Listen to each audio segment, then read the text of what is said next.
numéro 20/014 du 24 mars 2020 proclamait l'état d'urgence sanitaire sur toute l'étendue du territoire national pour faire face à l'épidémie de Covid-19.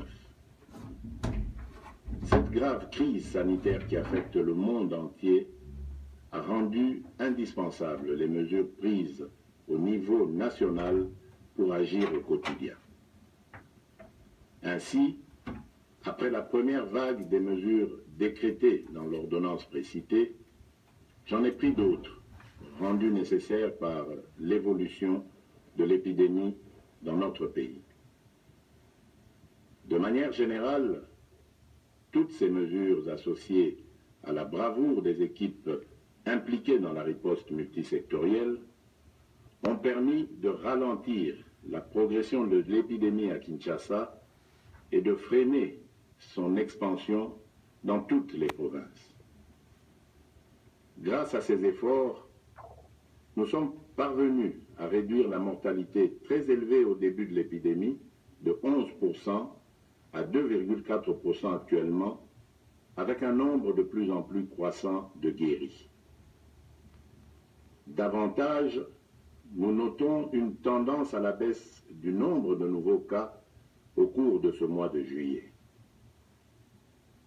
Ce bilan nous place sur le plan africain à la 9e place en termes de nombre de cas et à la 12e place en termes de nombre de décès, déjouant ainsi toutes les prévisions catastrophiques qui ont été prédites pour notre pays au début de l'épidémie.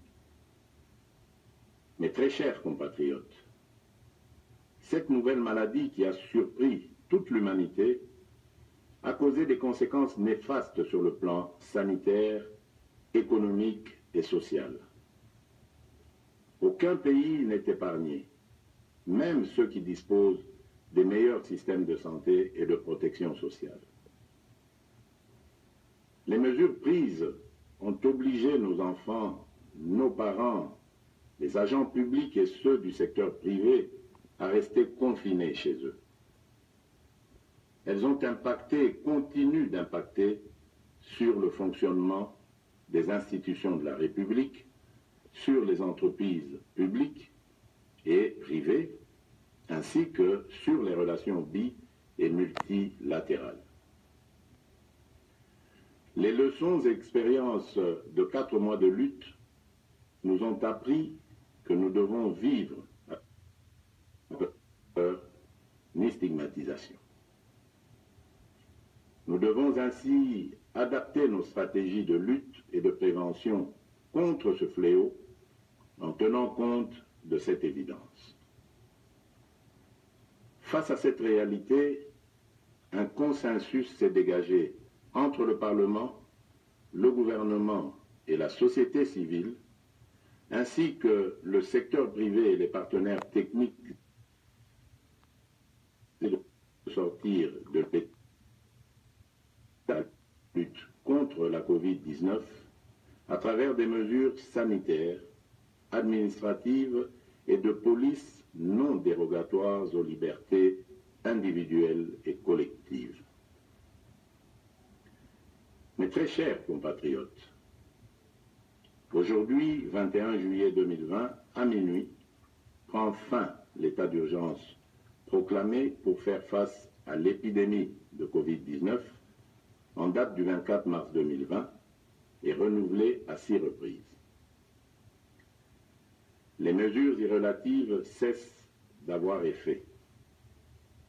Cependant, il doit être clairement entendu que la fin de l'état d'urgence ne veut pas dire la fin de l'épidémie de Covid-19 dans notre pays.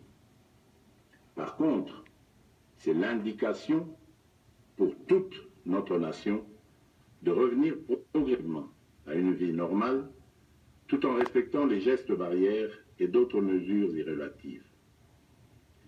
Il est donc question de faire l'équilibre entre notre santé physique, celle de notre économie et la stabilité de notre société.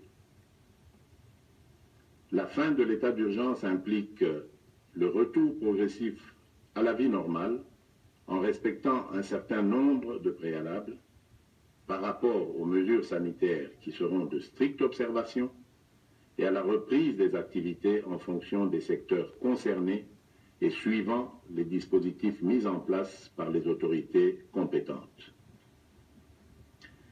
Mes très chers compatriotes, ces préalables comprendront l'engagement des responsables à faire respecter les mesures spécifiques prises par le gouvernement, le renforcement de la sensibilisation et de la communication sur la maladie et sa prévention, ainsi que l'implication des différents acteurs engagés dans la lutte contre la Covid-19 à tous les niveaux.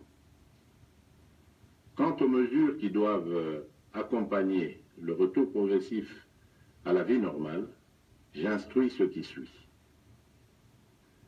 Premièrement, à partir de ce 22 juillet 2020, la reprise des activités commerciales, magasins, banques, restaurants, cafés, bars, entreprises, etc. La reprise des rassemblements, réunions et célébrations. La reprise des transports en commun. Deuxièmement, à partir du 3 août 2020, la reprise des écoles et des universités, en commençant par les classes et promotions terminales. Troisièmement, à partir du 15 août 2020, la réouverture des églises et lieux de culte, la reprise des mouvements migratoires interprovinciaux, l'ouverture des ports, aéroports et frontières, la réouverture des discothèques, stades et salles de spectacle. Toutefois, pour les funérailles, les dispositifs actuels restent maintenus et doivent être de stricte application. Dans ce contexte, il sied de préciser que les modalités pratiques de reprise dans les différents secteurs seront déterminées par les autorités nationales, provinciales et locales compétentes. S'agissant des mesures sanitaires qui doivent impérativement accompagner la reprise, je rappelle la nécessité d'observer partout et en tout temps les mesures barrières ci-après. La mise en place des dispositions de contrôle à chaque entrée impliquant la prise de température, le lavage des mains et ou l'application des gels hydroalcooliques, le port correct et obligatoire des masques dans les lieux publics, le respect de la distanciation physique, le contrôle et le suivi de l'état de santé du personnel public et privé, ainsi que la décontamination et la désinfection régulière des lieux d'activité. J'instruis le gouvernement de la République et tous les services habilités de prendre des dispositions nécessaires y afférentes. Aussi, je réaffirme mon engagement à la mise en œuvre du programme multisectoriel d'urgence et d'atténuation des impacts de la Covid-19 en République démocratique du Congo que j'ai lancé le 18 juin 2020. Ce programme, qui est toujours en cours de mise en œuvre par le gouvernement, s'articule autour des trois axes ci-après. 1. Riposte, surveillance et renforcement du système de santé. 2. Soutien à la stabilité économique et relance de la macroéconomie. 3. Atténuation des risques et soutien aux populations. À cet effet, j'ai instruit ma task force, le comité multisectoriel, le ministre de la Santé et le ministre du Plan, ainsi que l'ensemble du gouvernement, de demeurer en alerte et de redoubler d'efforts dans la surveillance et la prise en charge de cette épidémie.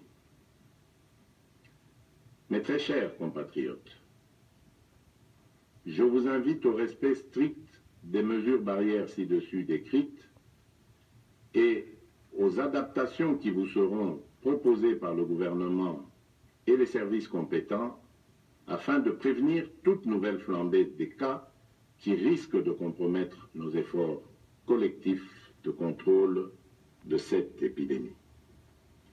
J'encourage aussi tous les chercheurs dans les différents domaines à poursuivre leurs efforts dans la recherche des solutions innovantes locales pour contribuer à endiguer cette crise.